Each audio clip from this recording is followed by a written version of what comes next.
In the first episode, we saw how Rahul was rejected after his second cat attempt. Then he meets Mr. Sorted and takes advice to how to prepare for IFT and TISNET very seriously. And he gives him advice to see the bigger picture and recommends preparing for TISNET and IFT very well. Now Rahul has queries regarding TISMAT and how to prepare, and Mr. Sorted is here to help him how to prepare for TISNAT, frame his strategy and everything related to TISMAT strategy. और भाई कैसा रहा तेरा टिस्नेट exam? पिछले बार हम मिले थे, तेरे को कुछ टिप्स दिए थे, कुछ काम में आया? कैसा रहा टिस्नेट, कैसा गया? सॉर्टेड भैया आपसे मिलना था, प्लीज़। भैया वो टिस्नेट का एग्ज़ाम दिया मैंने और मतलब ठीक ठाक गया है। मैंने सॉल्व तो काफ़ी कुछ किया है, पर आई एम नॉट श्योर भैया कितना मेरा सही होगा। थोड़ा सा भैया इस बार कौन टफ आ गया था टिस्नेट में, और मतलब जीके तो ठीक ठाक गया, पर पता नहीं भैया, मतलब एक बार आपसे मिलना चाह रहा था कि कैसे अभी करना है आगे का, अगर टिस्मैट करूँ भी या ना करूँ। ARC ग्रुप में पूछा था टेंटेटिव डेट क्या है टिस्मैट का, तो उन्होंने बोला टेंटेटिवली। एंड हाँ, जैसे आपने बोला वेबसाइट पे भी अभी मार्च 16 दिख रहा है, मतलब टिस्नेट का रिजल्ट मार्च 16 आ रहा है शायद।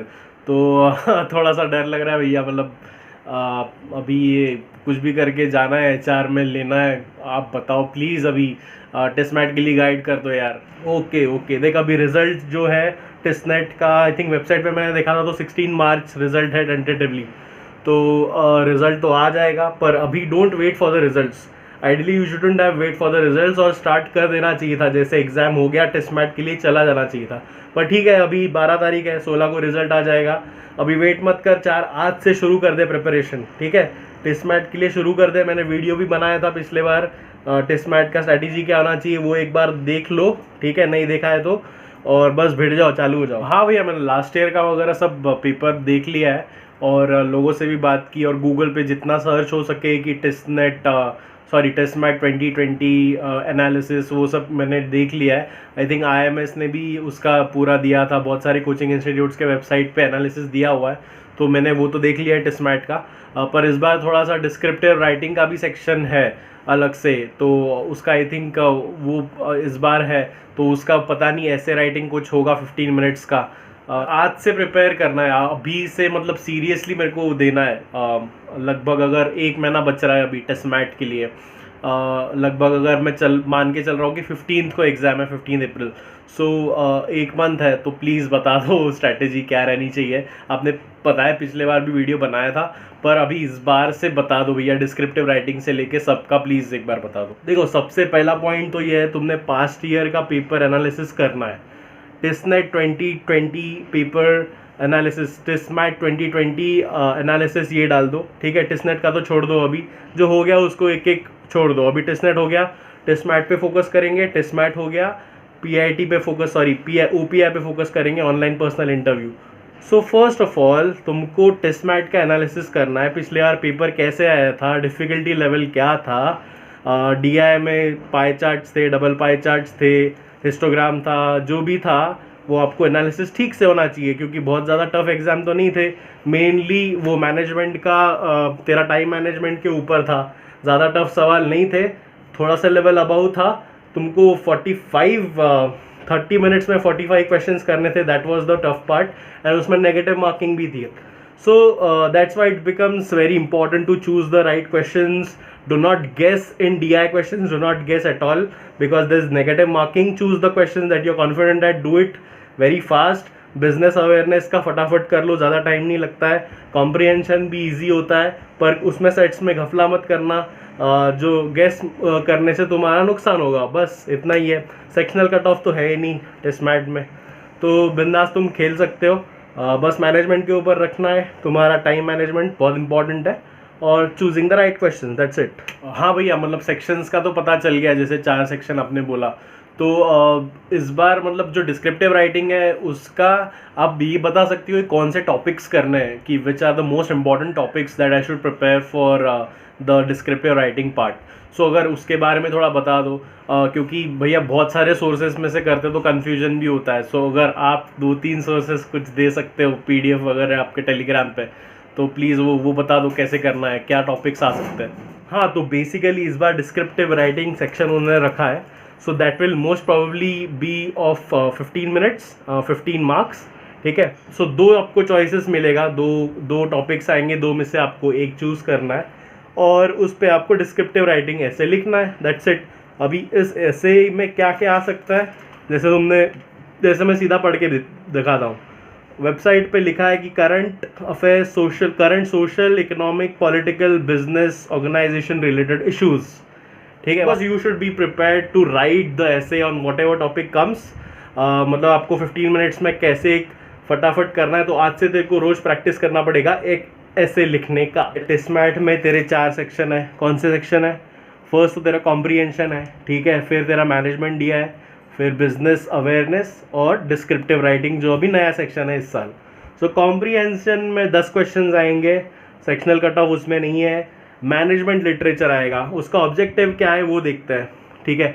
कॉम्प्रीहेंशन में तेरा ऑब्जेक्टिव रहेगा कि तेरे को मैनेजमेंट लिटरेचर पढ़ते आना चाहिए। सो जो भी आरसीज थे तूने अभी तक कैट के लिए किया था, थोड़े से business related RC related to GDP, economy, business, sales, इसके ऊपर आरसी अराउंड आ सकता है। मैं एक सैम्पल पेपर तेरे को टेस्ट मैट का दे रहा हूँ, go and check in the Telegram, my Telegram channel, वहाँ पे सैम्पल टेस्ट मैट का पेपर देख लो, आपको आइडिया आ जाएगा किस तरीके का आरसी आता है। So that is about point number 1 about comprehension. Point number 2 related to management दिया है। अभी मैनेजमेंट दिया है में भी 15 क्वेश्चंस आएंगे, ठीक है। इसका ऑब्जेक्टिव देखते हैं। So you should be able to read and interpret data related to economic, okay, market, business, organizations. ये सब तो जो भी दिया है तूने अभी तक किया है ना, बस थोड़ा सा बिजनेस रिलेटेड दिया है, जो सेल्स के फिगर्स आ सकते हैं, थोड़ा सा रिलेटेड के लिए अपना नॉर्मल डीआई आता है उसमें। पिछले बार एक पाई चार्ट आया था, डबल पाई चार्ट आया था, हिस्टोग्राम आया था। सो अरुण शर्मा का तू बुक रेफर कर सकता है डीआई का, या फिर कोई भी स्टैंडर्ड मैनेजमेंट कैट का जो बुक आता है for DI, you can refer that. So point number 3 for business awareness, उसका ऑब्जेक्टिव देखते हैं। So you should know of contemporary issues, news related to business, economy, HR management, labour studies et cetera. So यहाँ पे business awareness का थोड़ा सा तेरे को ये देखना पड़ेगा, तूने करंट अफेयर्स का तो प्रिपेयर किया है टेस्ट नेट के लिए, करंट अफेयर्स का तूने ऑलरेडी प्रिपेयर किया है। So basically you just go back and do the sections, जो मंथली जीके पीडीएफ है उसमें बिजनेस रिलेटेड जो भी जीके है वो वापस रिवाइज कर लो, ओके, बिजनेस रिलेटेड जीके वापस रिवाइज कर लो। आईएफटी का जीके कंपेंडियम रेफर करो। आईएफटी का जो जीके है that is similar to test MAT का जीके। आईएफटी में भी बिजनेस जीके पूछा जाता है, यहाँ पे भी वो होगा। So it make sense to do the IFT का जीके कंपेंडियम, और मंथली जीके पीडीएफ का जो तुमने ऑलरेडी किया है करंट अफेयर्स, उसमें बिजनेस के ऊपर फोकस रखो, जैसे mergers, acquisitions, related to economy, related to any major company news. For descriptive writing, जैसे मैंने ऑलरेडी बोला, डिस्क्रिप्टिव राइटिंग के लिए तेरे को 15 मिनट ऑलमोस्ट मिलेगा।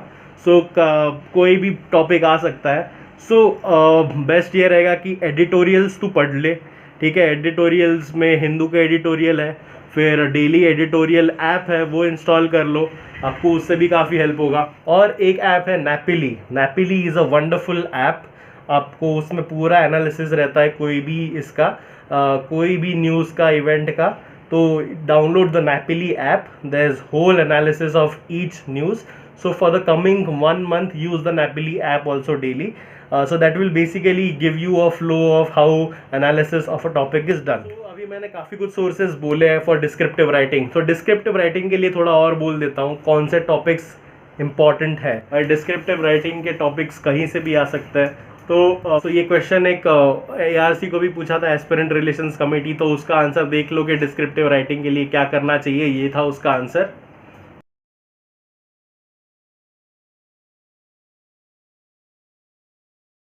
सो मैं आपको वो ज़्यादा कुछ नहीं, आपको मैं बस 2 सोर्सेज दे रहा हूँ, IMS GDPI मटीरियल, GDPI वैट बाइबल 2021। इसमें 30 टॉपिक्स है। द टॉपिक्स मैं सैम्पल बता देता हूँ, जैसे कोविड का इम्पैक्ट इंडियन इकोनॉमी के ऊपर, then US China trade war, private railway in India, then the NBFCs and banks, new farm laws, farm bill 2020, artificial intelligence के ऊपर, then new education policy, work from home is the new normal, CAA, ठीक है, CAA NRC। तो ये सब topics जो very hot topics है, So go through the IMS VAT PI Bible. It has 30 most important topics. Okay, ये है VAT PI Bible जो आपको टेलीग्राम पे फ्री ऑफ कॉस्ट मैंने डाल दिया है. Go and check my Telegram channel. And second is the Arihant 151 essays. Arihant 151 essays का PDF भी मैं टेलीग्राम चैनल पे शेयर कर दिया है. Go and check that out. वहाँ पे बेसिकली आपको एसेस पढ़ना है 151 जो भी है. आपको एक फ्लो समझ जाएगा कि स्टार्ट कैसे, इंट्रो कैसे होता है, बॉडी कैसे होता है, कंक्लूड कैसे करते हैं, coherence of the ideas, idea को बिल्ड कैसे किया जाता है, उसको कंक्लूड कैसे किया जाता है. एक होता है pastel analysis of the topic, political, environmental, social, PESTLE, ऐसा सब आप 5 एंगल से किसी भी टॉपिक को अगर को आप इसमें जोड़ सकते हो. जैसे उसके पॉलिटिकल इम्प्लीकेशंस क्या है, E फॉर एनवायरमेंटल इम्पैक्ट क्या हो सकता है, S for social, T for technological, L for legal. तो ऐसा आप एनालिसिस होता है. सो गो थ्रू दैट अरिहंत का 151 एसेस का book and the IMS GDPI VAT Bible 2021 and you will be sorted for your descriptive writing. और कुछ करने की ज़रूरत नहीं है. अगर मतलब टाइम नहीं है एडिटोरियल पढ़ने का, न्यूज़पेपर पढ़ने का, तो ये 2 बुक्स आप रेफर कर लोगे. That is more than sufficient to ace the descriptive writing section according to me. ठीक है भैया, ओके. मतलब आपने काफ़ी कुछ समझा दिया. अभी तो मतलब बस अभी लगना है भैया करके. ये टॉपिक्स मैं जैसे आपने बोला वो अभी अच्छे से करता हूँ प्रिपेयर. एक तो रीडिंग बहुत इंपॉर्टेंट है, जैसे आपने बोला न्यूज़पेपर तो डेली पढ़ना ही है. और पिछले बार का आपने IMS का जो मटेरियल बोला काफ़ी हेल्पफुल है भैया. देखा मैंने उसका PDF जाके टेलीग्राम पे आपके. और आर्यन का 151 एसेज, तो इससे काफ़ी कुछ आइडिया मिल जाएगा कि कैसे लिखना है. तो कोई भी टॉपिक आ जाए वो तो हम प्रेडिक्ट नहीं कर सकते, तो मतलब आराम से लिख सकते हैं. फ्लो और grammatical, coherence of ideas, flow, introduction, body, conclusion. तो 15 मिनट्स में कैसे इंप्रूव करना है. सो आई विल प्रैक्टिस इस डेली भैया. मतलब एक ऐसे तो मैं रोज़ लिखूंगा. तो प्रैक्टिस समझ जाएगा. अभी मतलब कंक्लूड कर दो कि मतलब क्या करना है. एक बार क्रक्स बता दो जो हमने अभी डिस्कशन हुआ है. एक बार मतलब सबको बता दो कि सबके लिए यूज़फुल हो जाएगा. तो हम सब वही भिड़ जाते हैं बस टिस्मैट के ऊपर. और मिलते हैं आपसे जल्दी सबके लिए. For the benefit of everyone एक बार कंक्लूड कर देता हूँ मैंने क्या क्या तेरे को बोला है. So first of all, in essence GD VAT Bible IMS का टेलीग्राम चैनल पे है. That will help you in descriptive writing, also help you in the GK. Arihant ka 151 essays again in the telegram channel. Then newspapers, what extra you can refer apart from these 2 books if you have time. ठीक है. So newspapers daily पढ़ो. Napoli app download कर लो, free है. Daily editorial app download कर लो, सब free है. सो सब कुछ जो है सब कुछ फ्री है. सेकंड, DI के लिए क्या करना है, बिजनेस DI के लिए कैट का बुक रेफर कर सकते हो, Arun Sharma for DI. Telegram पे उसका मैंने PDF डाल दिया है. और any standard MBA coaching material, IMS, CAT, TIME जो भी है, CL वगैरह जो भी आपके पास मटेरियल है DI का, बस refer that. Okay. Business awareness के लिए करंट अफेयर्स पे फोकस करो, जो आपने ऑलरेडी किया है उसका. बिजनेस पे ज़्यादा फोकस करो, इकोनॉमी पे, फिर मर्जर्स एक्विजिशंस, ऑर्गेनाइजेशंस, HR के रिलेटेड जो भी है न्यूज़ है आप थोड़ा सा पढ़ लो उस पर. Then IFT का GK compendium already in the Telegram channel, go through that. Monthly GK PDFs already shared in the Telegram app. बस ये 3 sources है. For comprehension के लिए मैंने क्या बोला, RC कैट लेवल का आप कर लो. ठीक है, प्रैक्टिस करो. RC डेली एक RC करो. और मेजरली बिजनेस से रिलेटेड, इकोनॉमी से रिलेटेड, GDP से रिलेटेड, HRM बेसिक से रिलेटेड RC भी है. बिजनेस के रिलेटेड RC आएगा. सो कोई भी डरने की ज़रूरत नहीं है. टाइम मैनेजमेंट का पूरा खेल है टिस्मैट का. ऑलराइट, 45 मिनट्स का है, 50 मार्क्स का है. उसमें नेगेटिव मार्किंग है. That's why selection of questions is important. Do not guess in DI और any other set. Business awareness का फटाफट हो जाता है. So give appropriate time to that. Alright, so ये था पूरा crux of the discussion. I hope it helps you. Thank you so much भैया. See you next time very soon. I am preparing. I am going to give my best for the TISMAT exam. और काफ़ी मज़ा आ रहा है करने में, understanding भी बढ़ रही है. और बस फिर OPI का इंतज़ार है. और जैसे आपने बोला है फॉलो करता हूँ और आपको बहुत जल्द मिलता हूँ भैया. Thank you so much. Bye. Okay, मिलते हैं बहुत जल्द. I hope your TISMAT goes very well. ठीक है, जल्दी मिलते हैं. और बताना कैसा गया एग्ज़ाम. 1 महीने बाद वापस मिलेंगे. And wish you all the best. See you in the next video. चल बाय. बाय भैया, बाय.